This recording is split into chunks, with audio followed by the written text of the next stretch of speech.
بسم اللہ الرحمن الرحیم۔ شروع اللہ کا نام لے کر جو بڑا مہربان نہایت رحم والا ہے۔ جو چیز آسمانوں میں ہے اور جو چیز زمین میں ہے سب اللہ کی تسبیح ہی کرتی ہے۔ اسی کی سچی بادشاہی ہے اور اسی کی تعریف ہے اور وہ ہر چیز پر قادر ہے۔ وہی تو ہے جس نے تم کو پیدا کیا، پھر کوئی تم میں کافر ہے اور کوئی مومن، اور جو کچھ تم کرتے ہو اللہ اس کو دیکھتا ہے۔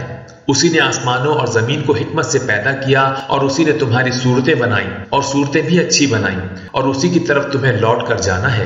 جو کچھ آسمانوں اور زمین میں ہے وہ سب جانتا ہے، اور جو کچھ تم چھپا کر کرتے ہو اور جو کھلم کھلا کرتے ہو اس سے بھی آگاہ ہے، اور اللہ دلوں کے بھیدوں تک سے واقف ہے۔ کیا تم کو ان لوگوں کے حال کی خبر نہیں پہنچی جو پہلے کافر ہوئے تھے تو انہوں نے اپنی کرتوت کی سزا کا مزہ چکھ لیا اور ابھی دکھ دینے والا عذاب اور ہونا ہے؟ یہ اس لیے کہ ان کے پاس پیغمبر کھلی نشانیاں لے کر آئے تو وہ کہتے کہ کیا ایک آدمی ہمیں ہدایت کرے گا، تو انہوں نے ان کو نہ مانا اور منہ پھیر لیا، اور اللہ بھی بے نیاز ہو گیا، اور اللہ بے نیاز ہے، لائق حمد و ثنا ہے۔ جو لوگ کافر ہیں ان کا اعتقاد ہے کہ وہ دوبارہ ہرگز نہیں اٹھائے جائیں گے۔ کہہ دو کیوں نہیں، میرے پروردگار کی قسم تم ضرور اٹھائے جاؤ گے، پھر جو کام تم کرتے رہے ہو وہ تمہیں بتائے جائیں گے، اور یہ بات اللہ کو آسان ہے۔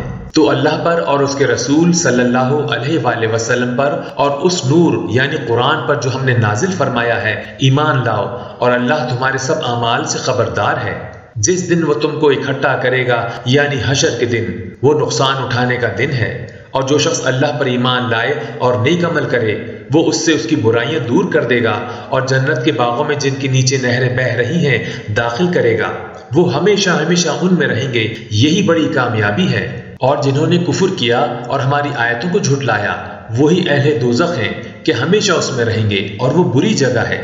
کوئی مصیبت نازل نہیں ہوتی مگر اللہ کے حکم سے، اور جو شخص اللہ پر ایمان لاتا ہے وہ اس کے دل کو ہدایت دیتا ہے، اور اللہ ہر چیز سے باخبر ہے۔ اور اللہ کی اطاعت کرو اور اس کے رسول کی اطاعت کرو، پس اگر تم منہ پھیر لوگے تو ہمارے پیغمبر کے ذمے تو صرف پیغام کا کھول کھول کر پہنچا دینا ہے۔ اللہ جو معبود برحق ہے اس کے سوا کوئی عبادت کے لائق نہیں، تو مومنوں کو چاہیے کہ اللہ ہی پر بھروسہ رکھیں۔ مومنوں، تمہاری بیویوں اور اولاد میں سے بعض تمہارے دشمن بھی ہیں، سو ان سے بچتے رہو، اور اگر معاف کر دو اور درگزر کرو اور بخش دو تو اللہ بھی بخشنے والا ہے، مہربان ہے۔ تمہارا مال اور تمہاری اولاد تو آزمائش ہے، اور اللہ کے ہاں بڑا اجر ہے۔ سو جہاں تک ہو سکے اللہ سے ڈرو اور اس کے احکام کو سنو اور اس کے فرما بردار رہو اور اس کی راہ میں خرچ کرو، یہ تمہارے حق میں بہتر ہے۔ اور جو شخص طبیعت کے بخل سے بچایا گیا تو ایسے ہی لوگ راہ پانے والے ہیں۔